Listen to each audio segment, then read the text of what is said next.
Can theism or theists be taken seriously? Let's talk about it. I was recently watching a debate from about 4 years ago with Trent Horn and Alex O'Connor. Their debates, their conversations with one another are very fascinating. Highly recommend them. I will link this debate in the description below.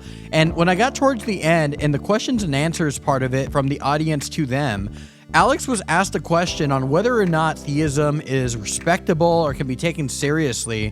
And in the world where a lot of atheists, particularly the atheist in my comment sections, seem to act like theism is in no way a serious belief system or a serious idea to believe in, it's very interesting to see what Alex O'Connor had to say about this about 4 years ago. It might surprise you. Let's get into it.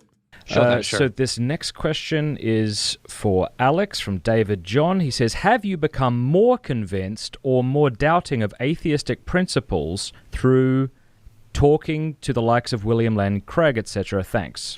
So the question is, have you become more convinced or more doubting of atheism through talking with William Lane Craig and others?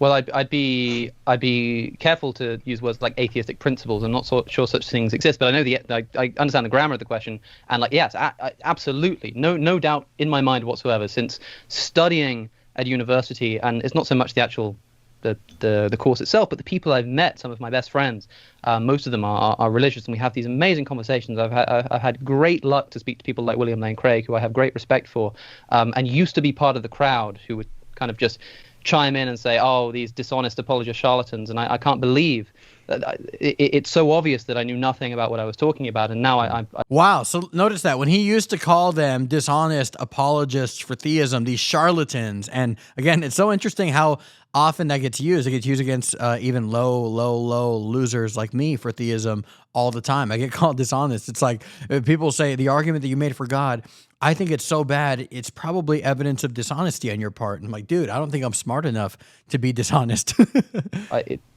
So much more. That's why I said in my opening statement that the problem of animal suffering is the main thing that's stopping me from seriously entertaining theism.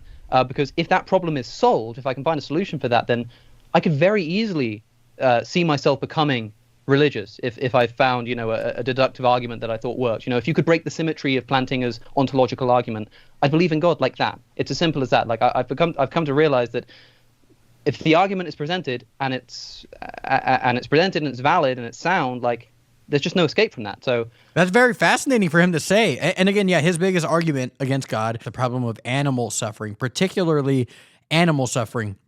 And his conversation with Trent was excellent here. I thought about reacting to it, but I just did the video on Cliff and Stuart Connectly, but please watch that video. Very, very fascinating. Trent did an amazing job. He just said that he's technically, in a certain sense, he's close but far from theism, that if he could find a good answer for the problem of animal suffering, one that makes sense to him, he probably would be a theist, just based off of that alone. That's interesting how that's like his biggest, most major thing. Now, there's a lot of hurdles between him and the God of the Bible, but between him and theism itself, he's actually not super far away from that. He is far in the sense that the problem of animal suffering is a big problem. It's big enough that it keeps him from theism. But that's a very fascinating thing to say. You notice how he doesn't talk about theism the way a lot of people who are atheists today, or like, YouTube atheists, talk about theism. They go like, theism makes no sense. There are no arguments for theism. There is no logic under theism. I've used terms like that, like logic and stuff, and people will comment and say stuff like, what are you talking about? Logic. Theists don't have any logic. They just have feelings. They just have faith in something that they know is not true. And they'll talk on and on and on about theism like it's the most ridiculous thing, whereas you have a guy like Alex O'Connor who will say this time and time again, it is not ridiculous. I can see why people believe this stuff. And the people who believe in theism, like William Lane Craig, Trent Horn, and others, the very smart debaters for it, they're not just charlatans who are hiding behind their intellect so as to pull the wool over the eyes of the people who support them and listen to them and believe in their arguments. No, they really do believe in the stuff that they are saying. And for someone to say that these people are just being dishonest charlatans or denying what is plainly obvious before their eyes, people who say that stuff, as Alex said, they don't know what they are talking about. And this is, I did get a little frustrated recently with some atheists in my comments, which is why when I saw this video, I thought this is a perfect thing to do the video about. There are people that when they commented on one of my recent videos on atheism, it was clear that not only did they not listen to what I said in the video, some of the ones that did listen, they didn't really care what I said. They didn't really care what I said. It didn't matter how right I was. They were going to find some kind of a way to still try to take down theism, even though the point that I was making was plainly obvious. I made a point about how Bart Ehrman said something about Mary that was a plainly obvious fact. That he said something about Mary that was a factual matter, and he was so wrong, completely wrong, 1,000,000%. And on this factual matter about Mary, he was so wrong to the point that he was building his argument off of this, that it undermines the credibility that does Bart Ehrman really know what he's talking about when it comes to these specific passages and these specific situations.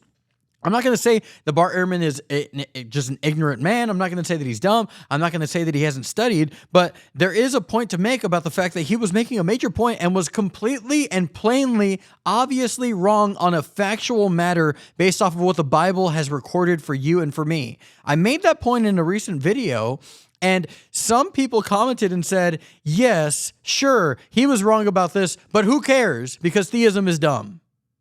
Think about that mindset for a second. Yes, Bart Ehrman, the big point that he made was absolutely wrong and ill-informed, but who cares because theism is dumb.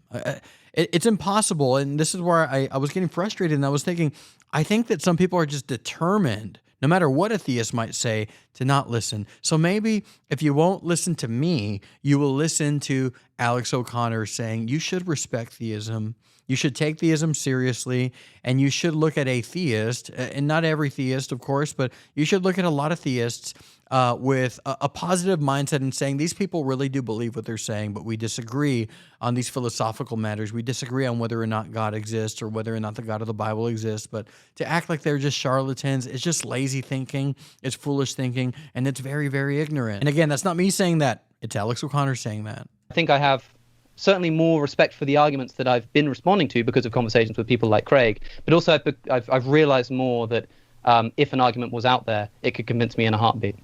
Trent. Notice that over time, the more he has had exposure to theism, the more he has respected it. So my recommendation for an atheist, and I've been on the other side of the coin, a lot of atheists have been on the other side of the coin as well.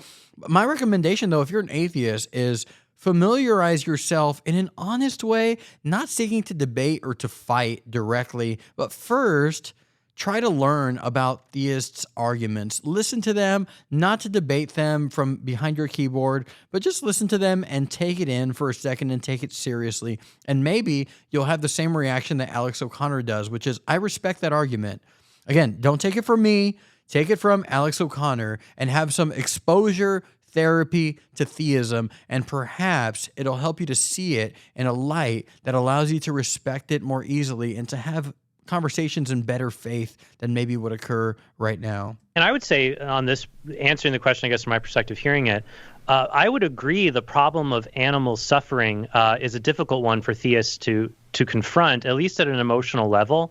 I do think, though, that once again, these probabilistic arguments that just make God less likely, they'll always be defeated by a demonstrable argument. The way to resolve the moral duty we have towards animals without veering into arbitrary human value inequality or an unlivable human, non-human equality in ethics, that one, the difficulty that arises from that pushes me more towards the theistic moral realism and Christian view on the subject. All right. Very interesting. Let me know what you think about this. Like the video, subscribe to the channel, consider supporting on Patreon. God bless you all. Again, let me know what your thoughts are. I'm open to a discussion on this. I try to respond to comments when I can. Sometimes there's just too many, but I'm very interested in what a lot of you have to say. So thank you all so much for your comments. If you're watching this, you're probably an atheist. You might be an atheist. And I thank you. Seriously, thank you. It really does help me understand my theism better and the ideas of atheists as well. So God bless you all so much. I love you. Thank you for being here, and I will talk to you soon. Goodbye.